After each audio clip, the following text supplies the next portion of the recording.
Okay, in this presentation I'm going to be talking about kind of migration and immigration policy as that relates to both law and politics. And it's my hope that you'll review this presentation after you've done some of the readings and looked at some of the videos.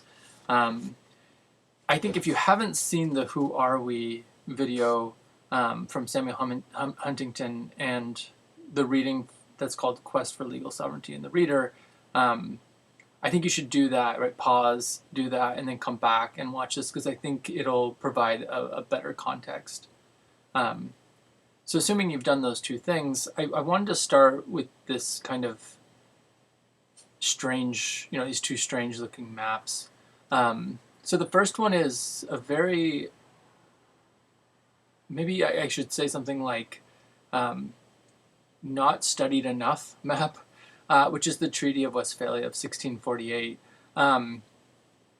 You could get overwhelmed with the details, but what you want to think about here is that you see this word that's kind of buried in their jurisdiction, and this is really where our modern concepts in the West of what jurisdiction and sovereignty mean come from. And so I want to put that next to a world map where you see the difference, right? So in the West, and this presentation I'm going to give you is going to make it seem as if the West is the only part of the world that exists. But if you think about it, these international laws, human rights and migration policies are really born out of this very small area in northwestern Europe with a very small population. And yet it has so much influence over the international system. And so we really want to try to make sense of that now, almost 400 years later. So I'm just going to start with what I would consider to be maybe a basis in global history that kind of brings this back together. So if you were looking for a field to study after you transfer, or if you're interested in studying this further, this would be called comparative law and politics. And here what I'm looking at is the Declaration of Independence with a specific focus on this idea of migration and immigration policy. So the quote-unquote framers of the Constitution first wrote in 1776, this is one of the reasons for separating from Great Britain. And so I'll read. The history of the present King of Great Britain is a history of repeated injuries and usurpations, all having in direct object the establishment of an absolute tyranny over these states. To prove this, let facts be submitted to a candid world. He has endeavored to prevent the population of these states, for that purpose of obstructing the laws for naturalization of foreigners, refusing others to encourage their migrations hither, and raising the conditions of new appropriations of land. What I want to see here is this kind of connection to a claim of independence, of saying that it's worth declaring independence and establishing a right to self-government because the King of Great Britain is doing something that appears to be tyranny and a usurpation or a taking of power. So in other words, they're calling the king's actions tyrannical or like a dictatorship, meaning that there's no legitimate authority for doing it. In other words, he did this without having the consent of the population. And so what was one of the major things that the king had done? Now, granted, you have to understand the king is not doing this by himself, right? He's doing this with parliament. He's doing this with the support of his people. And you might wonder why he's doing it, right? Is he doing it because he doesn't want folks from England to go to the United States? Is he trying to control, the population more generally? Is it an economic thing? But notice that that's not important to the 13 states. They're saying this right of naturalizing foreign people is our right. We should, as the people of the 13 states, get to decide who are citizens and who are residents of our states, not some far-removed governmental authority. So I want to establish that this is one of those what's called a fundamental right, which comes from natural law and natural philosophy, saying that this is so blatantly obvious that a people should get to decide who they are making political connections with. And yet today you'll find that that's under attack or under contest. But I wanted to just look at this for a second, right? And you'll see, let's start from newer times, right? More modern times, and go back in time. So you see that to the right here, you've got three major groups that have migrated to the United States, and this is the time when there's been a great amount of tension, right? At least within the Republican Party, about whether immigration should be closed or open. And so I want to just let's call these categories what they are, right? So you've got Mexico, the Philippines, and China, all being the most dominant groups of migration during this time, and with Mexico being by great amounts larger than any other group in United States history. Now, you could do some separate research, and I encourage you to what are the reasons for that. I might highlight that it is not necessarily true, right? You can migrate, say, from Colombia or Peru, but if you present at let's say the Texas border, and you have a Mexican passport, meaning that you've gone through some process as you've been traveling, as you've been migrating, you might not be Mexican, right? You might not be a Mexican national. You might not be a Mexican per se, right? Like you don't claim that identity or that label, but you may be labeled as such by the United States. So this is more of like a geographical consideration, right? More and more people are migrating from the southern border as opposed to the northern border, and you can see like Canada is not a large number of people migrating through, and so you might want to think about what are the reasons for that. But if you start moving back in time, right, you'll see that up until about the 1920s, it's predominantly what would be classified as today as white folks. But I'm going to show you that if you move further back in time, Italy, Russia, and Hungary would not have been considered white in the 1870s. And so what was white, right, is at the very beginning of the United States, England, Scotland, and Ireland, and Wales, and to some extent Belgium and Holland. But over time, that definition starts to shift and starts to change.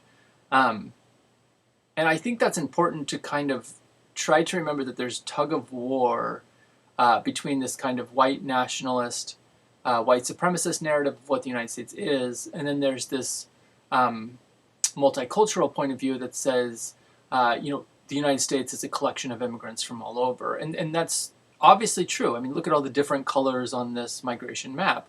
But it's a little more complicated than that, right? Because you see that there are really particular times when groups of people come. Now, that's not a coincidence, and it's not even largely driven by global factors.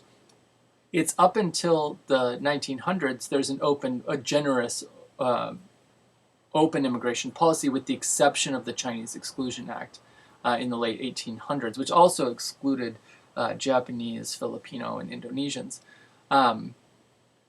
So it's only in the 1900s, and really with the Chinese Exclusion Act, that you start to get, Congress starts to get more involved in immigration policy, right? And so they start limiting and limiting and limiting more and more as that kind of time goes on. So you just want to kind of keep that in mind, that that's the reason why we're getting these different numbers, which is represented by these colors here, is that the changes are largely based on who Congress is allowing to immigrate to the United States. And I think that probably if you chose this group and you've been paying attention for the last few years, you see this as like very true right now, right? Not just Congress is limiting migration, but more and more the president is limiting migration.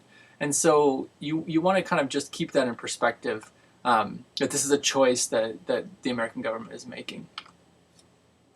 Now, on the other hand, global migration is the story of humans, right? Like humans have always been migrating, and this almost seems so common sense, that why do I even say it? Well, it seems to be, this notion seems to be under attack. It almost feels like when people start talking about immigration in this country, it almost feels as if they assume that their family has been here since quote unquote the dawn of time, or somehow they evolved here.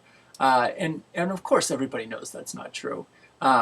And even American Indians, right, the tribal Americans that live here migrated from somewhere else. And so there's this constant movement of human beings. And that's what this map on the right shows you.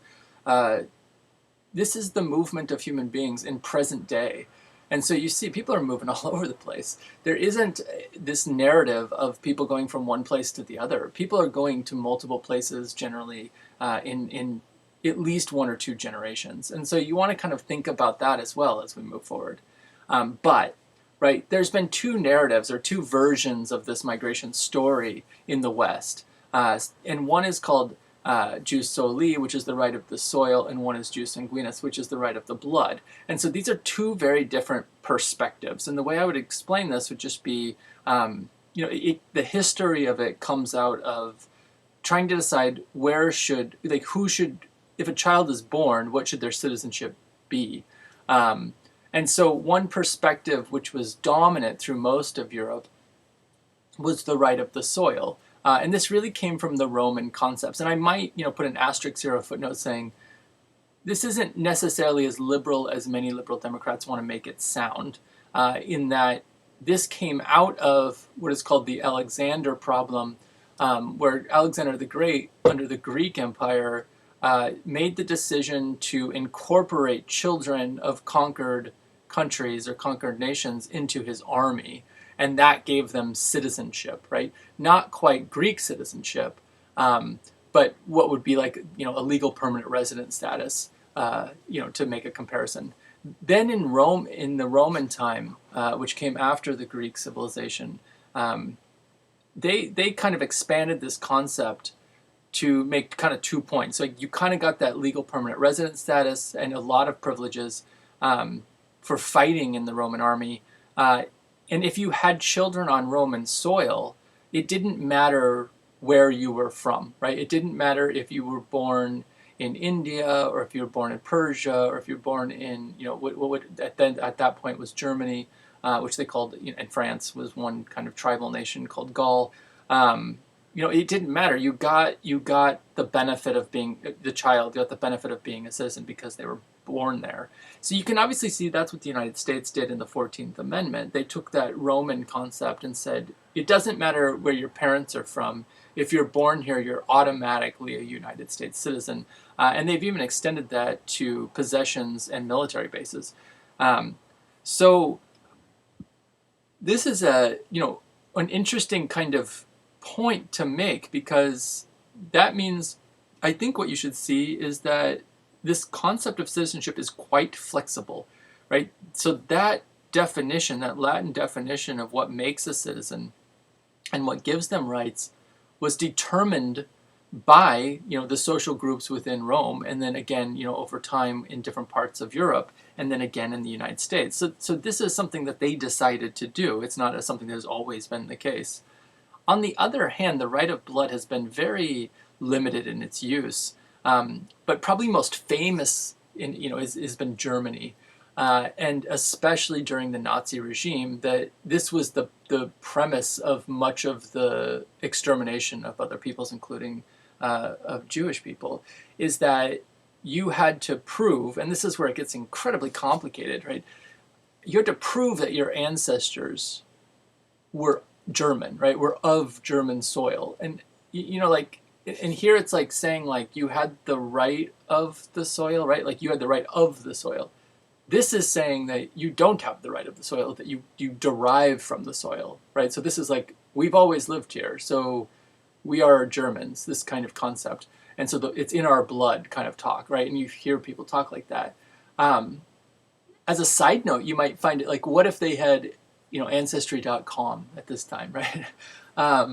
It could be used as a weapon, but it could also be like a lot of people who claim to be so-called Germans, could turn out that they're not, quote unquote, pure or full German, to whatever that means, right? So this is, this is also obviously a choice, and what they're saying is that they're preferring one kind of documentation, one kind of paperwork, over a naturalization process, right? So the right of the soil is saying, we're going to have a process to naturalize you. In other words, we're encouraging you to become a citizen. We want you to stay here. The other one is really looking to get rid of people, right? And they're saying like only this small group of people is going to be able to decide who has the quote unquote right blood. So you want to think about like, in modern day, and this argument that you're seeing in the media over the last 10 years or so, is this about an American republic? Is this about the right of the soil? Or is this about the Volk, right? The folklore of the right of the blood, like as somehow you have American blood, which of course is not a thing, but neither was German blood. But it is a powerful rhetoric or a powerful verbal, language tool that people can use to exclude people. And then I would ask like maybe an obvious question that you're thinking too. Why not have a new right? Why not a new just? We don't have to have soli or sanguinis. We could have something totally different. And in some ways, Trump obviously plays like 7 different characters at one time. I think a lot of people would, psychologists would call that schizophrenia. But one of the characters he plays is saying that the United States should be able to choose which immigrants they want based on economic or productive, means. So, if they're a scientist, we should be able to. Now, we already have that ability, so I don't know, where he's coming from with that.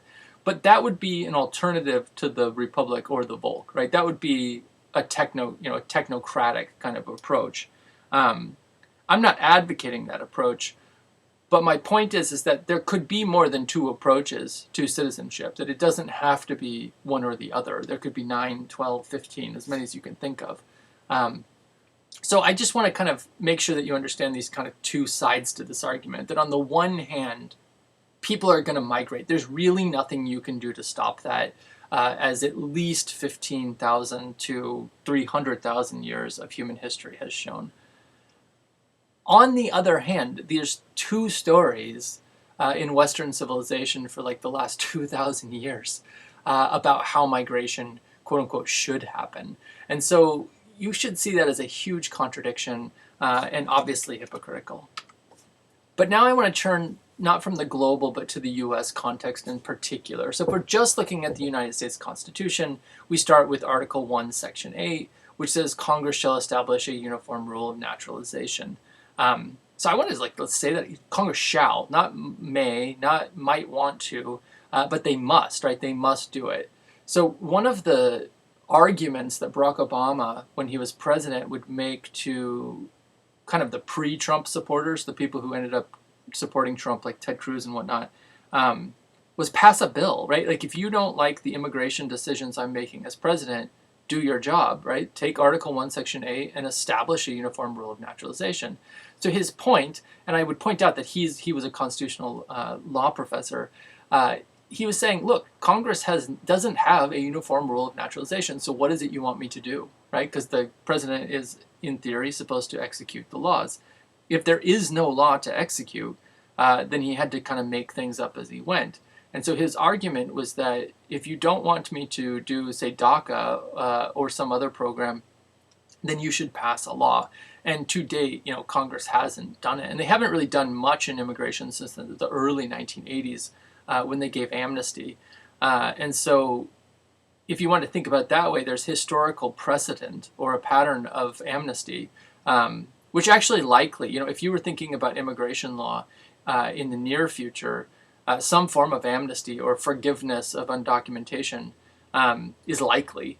And so I think just trying to get around that Article 1, Section 8 problem is probably, you could spend the whole semester thinking about that. But also you have from President Washington, the first president, and up to President Grant, the president during the Civil War, both said the intention to become a citizen of the United States is enough. That's it. If you say you want to become a citizen of the United States, we're glad to have you.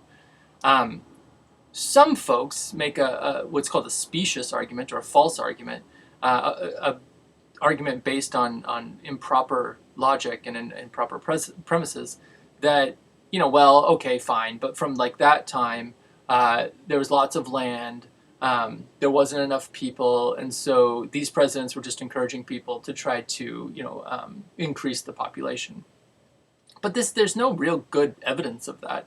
And there's still, I took a road trip across the West this summer from New York down to the South and then across the middle of the country. There's still plenty of land. I mean, there's just tons of wide open land. So even that argument wouldn't work because there's no difference today. There's close to 9 billion human beings on the planet. There's only 300 million Americans. And so, this idea somehow that there's not enough room, like I living in New York, right, we can feel like that, and yet more and more people come to New York and we figure out how to make it happen. And we're nowhere near the population of cities in China. And so, this can't be the reason why Washington and Grant said this. I think Washington and Grant said this because they benefited from the open immigration policies, and their families were able to come to the United States, under this like idea of, if you want to become a citizen and you believe in the American creed and you believe in what America is trying to accomplish, as a democratic experiment, then that's who we want here. Those are the kind of people we want. So, I think that was the interesting point. Now, they did have a rule. Their rule was you couldn't travel to another country for 5 years. And this was to kind of do two things. One, it was to make sure that you weren't, saying I intend to, but I'm not actually going to do it. Like, you're actually going to do it. But the second was, do you put down roots, right? So if you intend to become a citizen of the United States, what they wanted to see is that, you had a house, right? That you started a business, right? These kind of basic ideas that I think people still believe in today, and I think rightly so. These are American traditions. But these 2 points have gotten lost in this argument in the immigration debate somehow. And then the first Congress, the very first act they took was to declare that a free white person was eligible for naturalization. And they defined in that law that white did not mean Caucasian or Aryan, but an immigrant of the stock of Europe. So you could read into that, and I think you'd be right to read into that there's some racism there. But on the other hand, right, like, these are the people who were largely the framers of the Constitution and the writers of the Declaration of Independence. So all they're really doing is saying, quote unquote, we, right, those people had the right to naturalize, right? So they had the right to become citizens. Now, you kind of had to do this, right? If you just declared yourself as independent from Great Britain, you need to know, what is the process of citizenship for being a United States, resident or American. And so this was the first thing they did. And again, notice that they're not picking that blood idea. So it's not Caucasian, it's not Aryan. It's based on, are you, quote unquote, of the stock? So what do we mean by stock? I mean, it seems like it's a clear comparison to like livestock, right? So did you come from the herd, right? Like, it's a geographical reference. It's saying, like, did you come from this place, Europe, to escape the tyranny of the dictators in Europe and of the dictator in, Great Britain? Is that what you came here for? So you see this like political side to this. Like, are you for freedom? That's the idea. And then they made sure that they put this in Article 4 of the Constitution, that all people, all persons, it says, has the right to privileges and immunities of the citizens, right? So you can't be discriminated against. Like de Tocqueville came and traveled to the United States. They couldn't say you can't travel through the United States because you're French. And there's common law cases, a lot of them actually, that establish the right to travel between states and the right to residency privileges, right? Like, you have the right to establish your residency and start the process of citizenship because Congress has the obligation to start a rule of naturalization. So what does all this mean, right? I've just simply provided like the most conservative, original intent constitutional basis for open immigration. So this is not a radical liberal idea. This is not a progressive idea. This is not a communist idea. It's not a socialist idea. This is a classical conservative point of view on why immigration should be open. In fact, right, like the great Puritan migration that is, what high school teachers and some college teachers are so fond to talk about, the so-called pilgrims, right, is a beneficiary, right? They benefited from this open immigration and conservative approach to what becomes a citizen. And so, what are these objections then, right? Well, look, there's three different forms of objections. They come from Trump Republicans, they come from liberal Democrats, and they come from people who don't claim to be a part of either party. So I think they fall under three categories, and I think there's good reason to put them in these three categories, which I'll go over. So one, I think, is the Trump Republicans are clearly nationalist white supremacists. They believe that only a certain kind of people should be citizens of the United States, and they base this story on that great Puritan migration, as if nobody else migrated, which is of course not true. Then there's the argument, I think, by even liberal Democrats. They're hesitant to have open immigration because of what they perceive as the economic consequences. And then you'll see these non-party political operatives who talk in the name of national security say this is a foreign policy issue. So let's take each of these, one by one. So the story of the nationalist white supremacist that you'll see on Facebook, or Fox News, or what's a Breitbart, etc., is that America was built on Anglo-Saxon, German, and Scandinavian values. Samuel Huntington says this, and certainly that's true, right?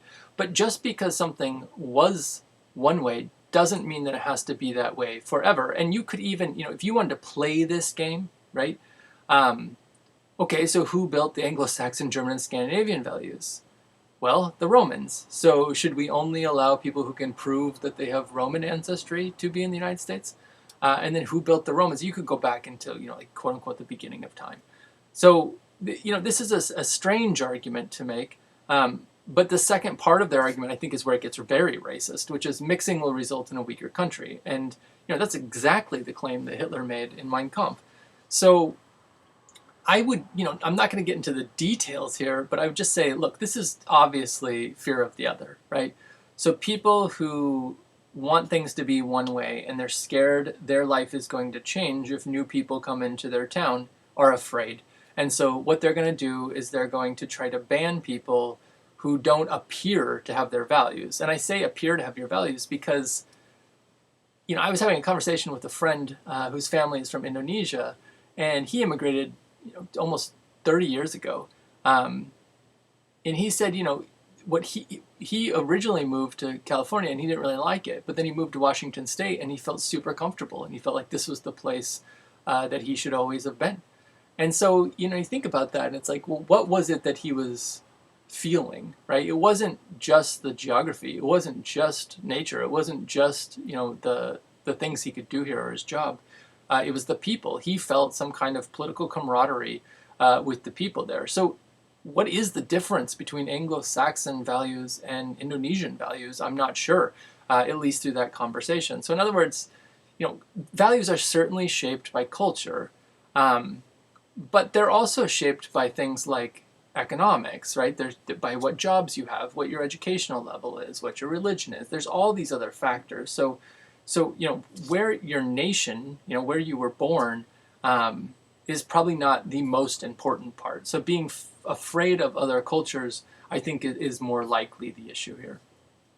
Then the other argument that is largely given by conservative Democrats or liberal Democrats is that, I'd love to have every immigrant in the world come to the United States, but, especially the undocumented are going to steal jobs.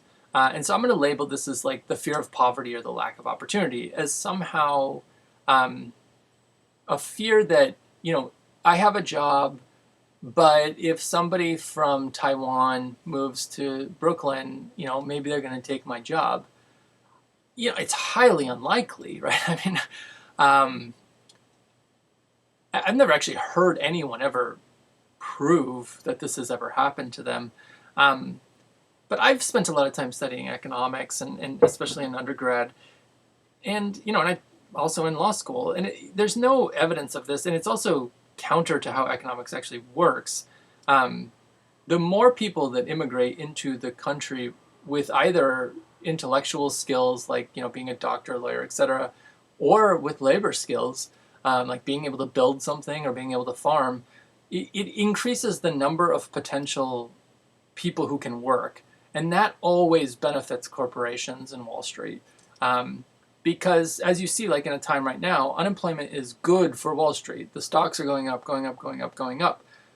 It's bad for the people working. So, steal jobs is an interesting idea because it's capitalism that quote unquote steals jobs or steals your job, right?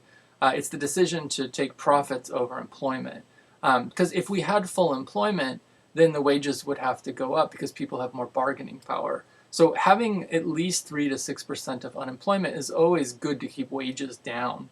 So one easy way to keep unemployment up is to invite more immigrants.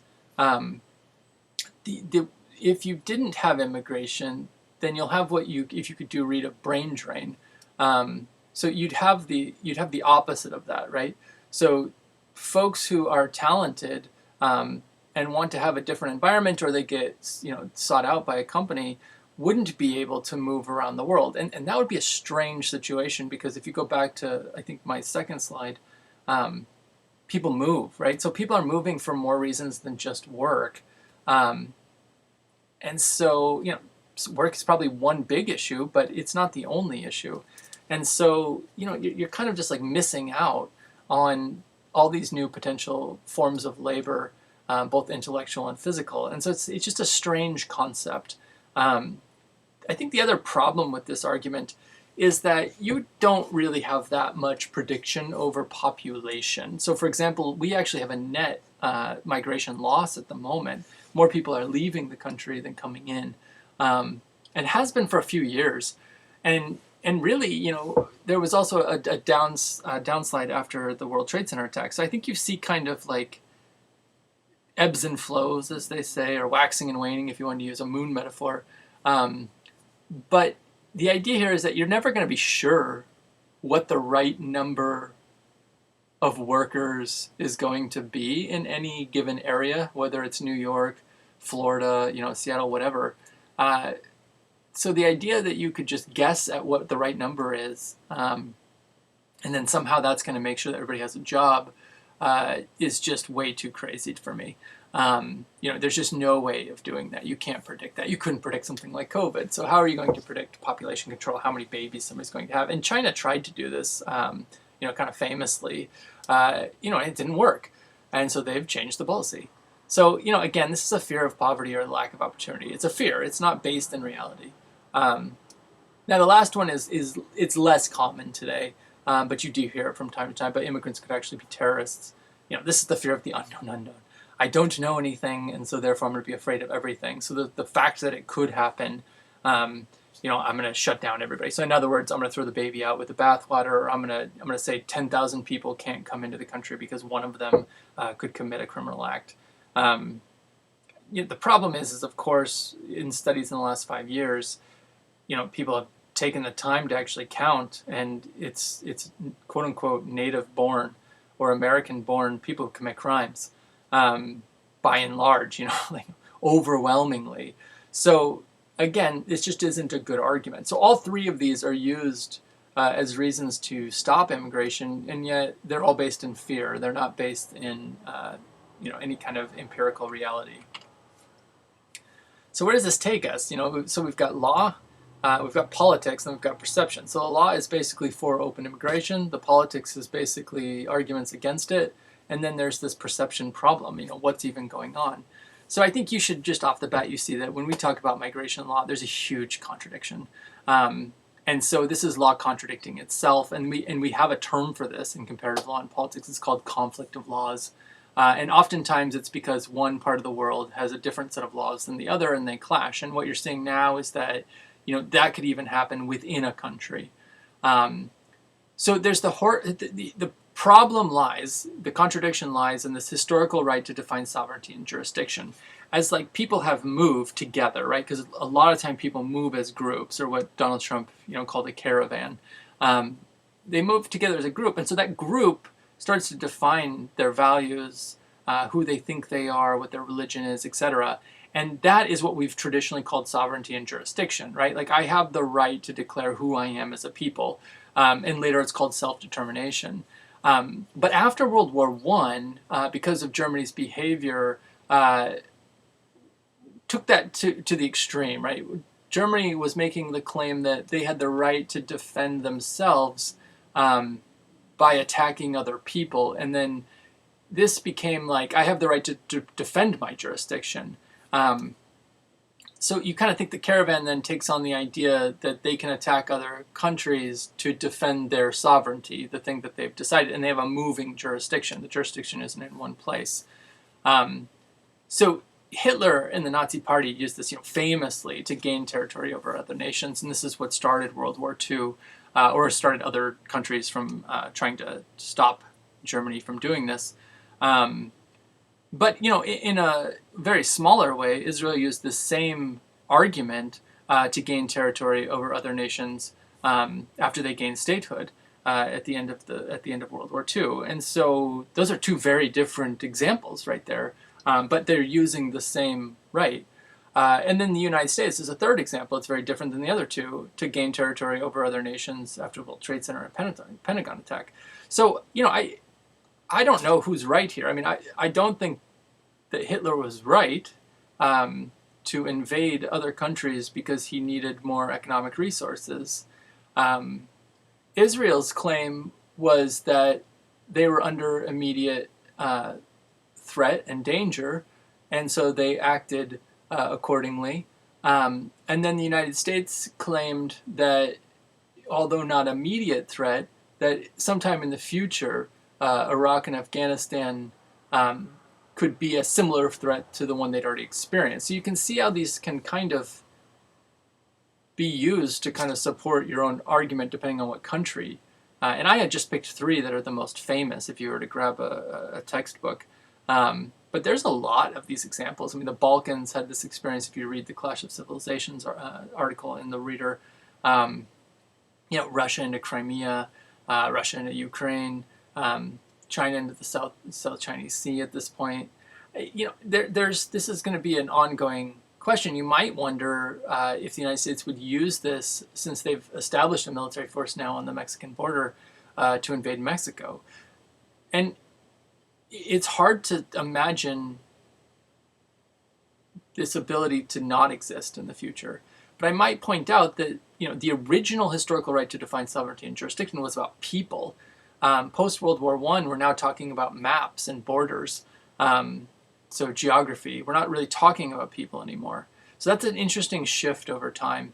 And then so the perception is really about, do we really care about the United Nations, international treaties, and the Declaration of Human Rights? If we do, then we would really narrowly define these rights to sovereignty and to defend one's jurisdiction. If we don't care about these things, then what we care about international relations is called realism. And it's the idea that war is inevitable. And so these rights are really to defend one's actions in war. They're not about peace. So I think that's the perception issue. Are you for peace or are you for war? And so I think depending on how you answer that question, and of course there's a third option, that's going to determine how you see these rights and what you see about migration.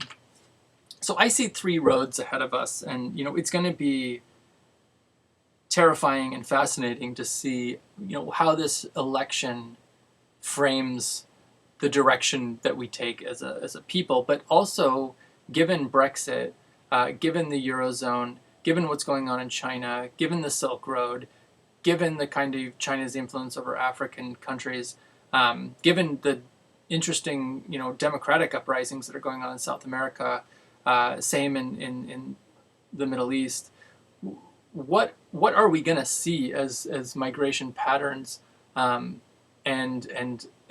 policies? So I think it would be logical to assume that there's going to be a uniform rule of naturalization like the one that the United States wrote into the Constitution.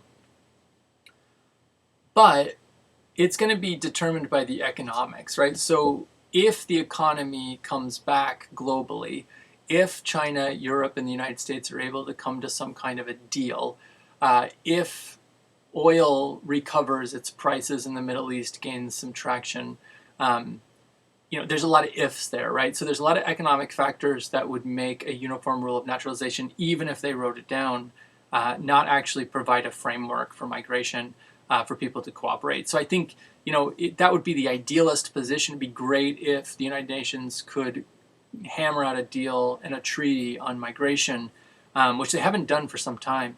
It would be beneficial for countries to cooperate with each other. But however, in the last 10 to 20 years, all we've seen are borders, walls, and wars. And I don't think I have to go into too much detail on it. I think most folks, especially students who have migrated from the former Soviet bloc, understand exactly what I'm talking about. And I think if you've migrated from Central America, you're starting to see what this is about.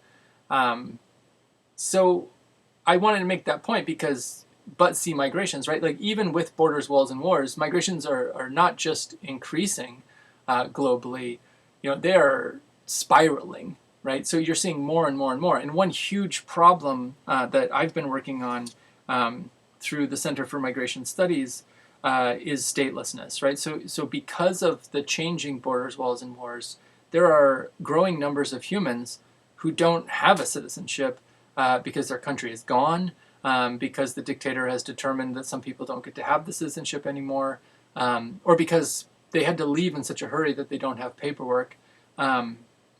This makes it complicated. So even if you have borders, walls, and wars, even if you had Trump's kind of vision of what he thinks is going to occur in the next 10 years, and Ed Huntington kind of had this idea too, that's not going to stop migration. And you could see that in World War II, even in such a terrible war as World War II, for those people who could escape, they were obviously refugees and migrants. So you kind of have this very difficult reality of where the terror will be horrific, but people will still be moving around. So probably most likely we'll continue to see a combination of these two things. It'll be a jigsaw puzzle that will hopefully slowly be put together, but at least all the pieces are there. There'll be coalitions, so you'll see economic zones like partnerships that the United States is trying to make with Ireland. You'll see Cold Wars, like you're seeing the trade war with China. Probably more of those kind of Cold Wars, right? As economic blocks. So if you go back to that kind of clash of civilizations, it's very likely that Huntington was right, that you'll start to see global migrations that are more regional. So fewer and fewer people will come to the United States, which might not be good for the United States if you think about it from that economic perspective I gave you. But more and more people will continue to go to France, right? Will go to Europe. And probably more and more people will go along the Silk Road from China all the way to Northern Africa. So I think, you'll see some interesting developments as far as the literal paths that people take to go from one country to the other. But as long as there's a global capitalist economic order, people are going to move around to sell goods and services. I mean, that's pretty obvious, I think. And with wars and with climate change especially, you're going to see a lot of people who aren't necessarily planning out the way you would if you were coming for economic reasons, but probably just going to whoever will take them. So if Sweden has the most liberal, open immigration policy, then that's where they'll go. If Mexico decides that they want to have an open immigration, I bet you'll see more people go there. So I think this is what I mean by a jigsaw puzzle. It will be difficult to see immediately. It'll take some time to study this. But I think that, if you're interested in this as an injustice area, you kind of see the issues that come from this, right? It's more about perception and less about what's called the black letter of the law. The law, from a conservative point of view, is very clearly for open immigration and having a rational process. But the politics and the perceptions are obviously very irrational and driven by emotion, especially fear. So just something to think about as we kind of move into the more structural side of the United States Constitution and the issues that come from it, is that you all are looking at a much more global aspect of this. And I think that you want to just kind of keep that in mind, especially if I'm able to share other perspectives from the other research groups.